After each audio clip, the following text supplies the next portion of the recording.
الہی رونق اسلام کے سامان پیدا کر، الہی رونق اسلام کے سامان پیدا کر، دلوں میں مومنوں کے الفت قرآن پیدا کر۔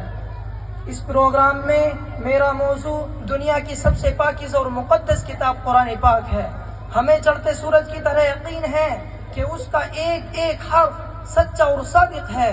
وہ قرآن پاک جس کی زبان مقدس، بیان مقدس اور جو فصاحت و بلاغت کا ٹھاٹھے مارتا سمندر ہے، جس کے متعلق ارشاد ربانی ہے۔ قرآن وہ کتاب ہے جس کے صادق اور برحق ہونے میں کوئی شک و شبہ نہیں، جس کے بارے میں محسن انسانیت حضور پاک صلی اللہ علیہ وسلم نے ارشاد فرمایا کہ تم میں سب سے بہتر وہ شخص ہے جو قرآن کو سیکھے اور سکھائے۔ دعا کیجئے کہ خداوند قدوس ہم سب کو قرآن پاک کی دولت سے مالا مال فرمائے۔ نوجوان دوستو، قرآن پاک رب ذوالجلال کی طرف سے عطا کردہ وہ حسین تحفہ ہے جس نے 23 برس کی قلیل مدت میں پورے عالم میں وہ انقلاب برپا کر دیا کہ بڑے سے بڑے فصحا، بلغا، ادبا اور شعرا حیران و شزدر رہ گئے، جس کی آیتوں کو سن کر پتھر دل موم ہو گئے۔ دوستو، یہی وہ قرآن ہے جس نے رسول کی رسالت کا اعزاز بخشا، یہی وہ قرآن ہے جس نے پژمردہ قلوب کو تازگی بخشی۔ ہاں، یہی وہ قرآن ہے جس کی برکت سے جنات و شیاطین کا آسمانوں پر جانا بند ہوا۔ یہی وہ قرآن ہے جس کی برکت سے عزت و رفعت کے شامیانے گڑ گئے۔ یہی وہ قرآن ہے جس کی بدولت محبوب حقیقی کو رضا نصیب ہوتی ہے۔ یہی وہ قرآن ہے جو سچائی اور امانت داری کا درس دیتا ہے۔ یہی وہ قرآن ہے جس کی نظیر پیش کرنے سے ساری دنیا عاجز و قاصر رہی۔ یہی وہ قرآن ہے جس نے ذہنی قوتوں کو جلا بخشا۔ یہی وہ قرآن ہے جس کی برکت سے اجڑے چمن میں بہار پیدا ہوئی۔ حضرات، آج کے اس نازک دور میں حفظ کلام پاک کو فضول سمجھا جاتا ہے، اس کے الفاظ کے رٹنے کو حماقت بتلایا جاتا ہے۔ کہا جاتا ہے کہ اس کا رٹنا اور بے سمجھے پڑھنا بے سود ہے۔ افسوس، صد افسوس کہ اس قرآن پاک کے بارے میں ہمارا یہ خیال۔ مسلمانوں، یاد رکھو، قرآن کریم رب کائنات کا مقدس اور عظیم کلام ہے، اور کیوں نہ ہو جبکہ اس کا اتارنے والا امین، جس کے ذریعے اتارا گیا وہ بھی امین، جس ذات پر نازل ہو وہ بھی امین، جس مقام پر نازل ہو وہ بھی امین، جس مہینے میں نازل ہوا تمام مہینوں سے افضل، اور جس رات میں نازل ہوا 1000 مہینوں سے بہتر ہے۔ اللہ کا یہ مقدس اور عظیم کلام تمام کلاموں سے افضل اور برتر ہے۔ مسلمانوں، قرآن کریم و عظیم برکت اور سعادت ہے جو روح خداوندی اور میدان حیات اور شرحسمی زندگی ہے۔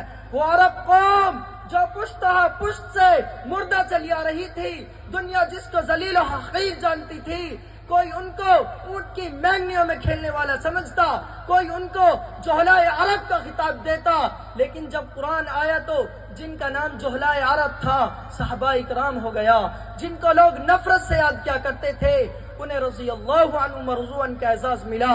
جس زمانے کا نام جاہلیت تھا اس کا نام خیر القرون ہو گیا۔ وہ مردہ قوم جو کروٹ نہیں لے سکتی تھی، طاقت و قوت سے ایسی لیس ہو گئی کہ جس نے قیصر و قسرا کا غرور خاک میں ملا دیا، بڑی سے بڑی حکومت اور سلطنتوں کا تختہ الٹ دیا۔ محترم دوستو، قرآن آیا تو زمان و مکان میں زندگی آئی، قرآن آیا تو عدل و مساوات کا پیغام آیا، قرآن آیا تو مذہب اسلام پھیلا، قرآن آیا تو مردہ قوم زندہ ہوئی، قرآن آیا تو قیصر و قسرا کا غرور خاک میں ملا، قرآن آیا تو باطل کے لہراتے جھنڈے ٹوٹ پڑے، قرآن آیا تو کفر و شرک دم توڑ گیا، قرآن آیا تو ساری کائنات کو نور ملا، قرآن آیا تو انسانوں کے پجاری خدا کے پرستار بنے، قرآن آیا تو توحید ملا، ایمان ملا، قرآن آیا تو گلستان کو بہار حسن عطا ہوا۔ ہاں، مجھے کیا لینے دیجئے، قرآن آیا تو روشنی آئی، قرآن آیا تو تاریکی کافور ہوئی، قرآن آیا تو احکام ملے، شریعت ملی، قرآن آیا تو شرافت و عزت ملی، قرآن آیا تو ضلالت و گمراہی کی وادیوں میں بھٹکتے ہوئے انسانوں کا درد و غم ملا، قرآن آیا تو دوست سب کچھ ملا۔ مگر افسوس، صد افسوس کہ ہم نے اس قرآن کے دامن مقدس کو ترک کر دیا ہے، ہم نے اس کی پاکیزہ تعلیمات کو بھلا دیا ہے۔ نتیجہ یہ ہوا وہ مسلم قوم جس کے سر پر عزت و رفعت کا تاج تھا، آج ذلت و رسوائی کی غار میں جا گری۔ وہ قوم کامیابی جس کے آگے بڑھ کر استقبال کرتی تھی، ناکامی اس کا مقدر بن گئی۔ وہ مسلم قوم جس کی ایک آواز پر افریقہ کے جنگل میں رہنے والے خونخوار درندوں نے میدان خالی کر دیا تھا، آج ایک چونٹی بھی اس کا حکم ماننے کے لیے تیار نہیں۔ وہ قوم جس نے کبھی حکومت و سلطنت کا فریضہ انجام دیا تھا، آج غلامانہ زندگی بسر کر رہی ہے۔ میں آج واجد انٹرنیشنل اسکول سے یہ پیغام دینا چاہتا ہوں کہ قرآن و سنت کو عملی طور پر اپنی زندگی میں لائیں گے اور اپنی نسلوں میں حفاظ قرآن پیدا کرنے کی کوشش کریں گے، اور ناظرہ قرآن پاک سے کسی ایک فرد کو بھی محروم نہیں رہنے دیں گے انشاءاللہ۔